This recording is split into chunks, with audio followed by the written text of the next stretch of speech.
Alright, I got a ground rod electrical power transmission video I want to make here.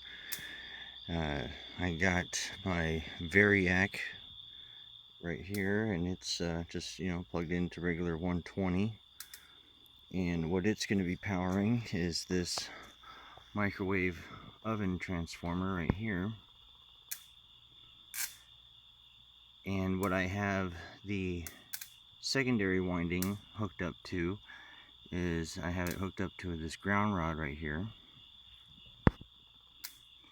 And the other lead is connected to the capacitor, and the other lead of the capacitor is connected to I have it's a single wire, even though it's a bunch of extension cords hooked together. I have both prongs of each extension cord tied together at both ends, or both wires of the extension cord are tied together at both ends. So it's basically just one long wire that I have going off about 200 yards into the distance.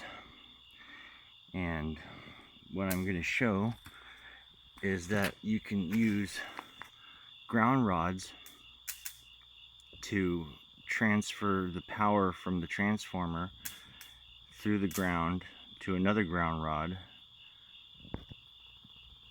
and and that way you would only have to string just one wire to light up, say for example, a light bulb, which is what I'm going to do right now.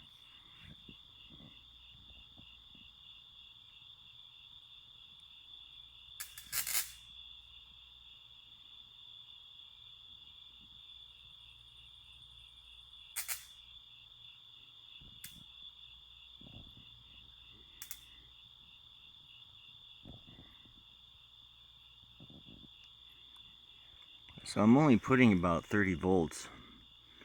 That's about 30 volts right there.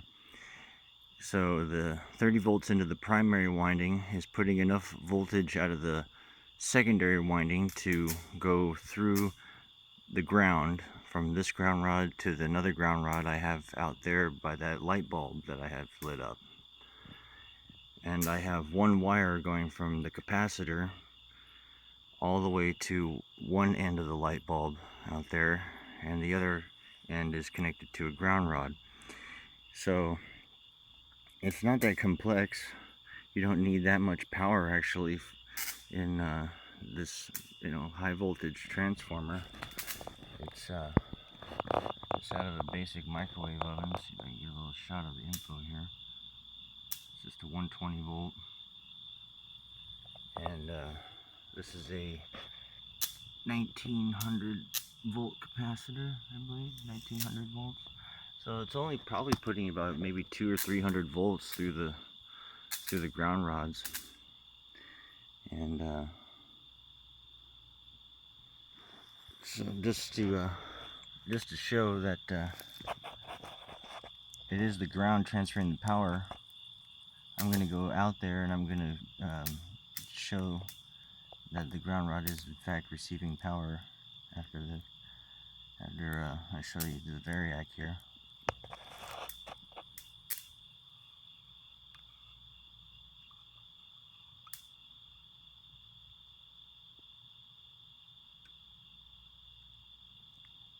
Okay, so we'll go ahead and take a stroll out there.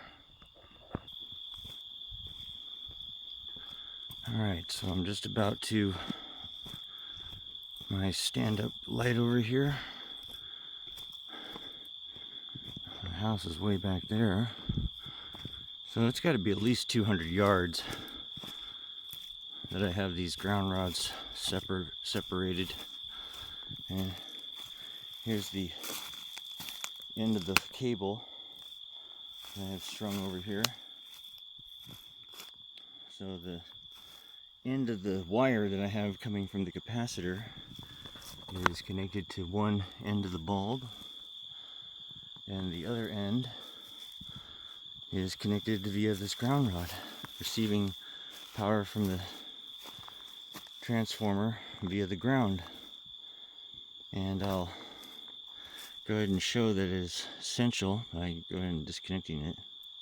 See?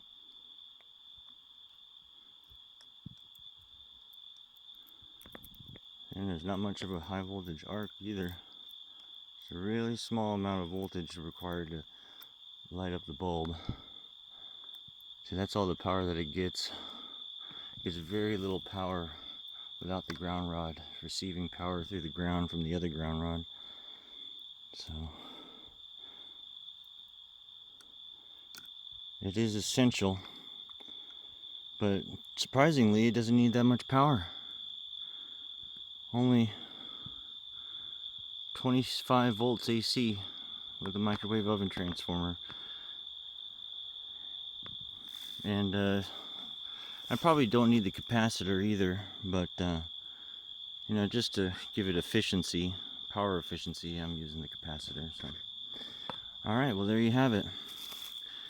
Instead of having to string 2 wires, you only have to string 1 wire and have the other end of the circuit or the other wire go through the ground instead. So you only need 1 wire. They did telegraphy. You know, the telegraph stations used telegraphy this way with batteries back in the day. So they wouldn't have to string 2 batteries, or 2 wires, I mean, to with a battery. They only needed 1 wire and connect the other end of the battery to a ground rod, just like this. Pretty simple. And there you have it. The next step is to try wireless telegraphy with the ground rod. So it's basically, I would be using the ground rod as one part of the circuit and use the air, the atmosphere air, as the other part of the circuit. And then I wouldn't need this long wire at all. I wouldn't need any wire. It would be wireless. Technically going through the ground with the ground rods and through the air with something like a radio transmitter and radio receiving air capacitor. So that's what I'm going to test next.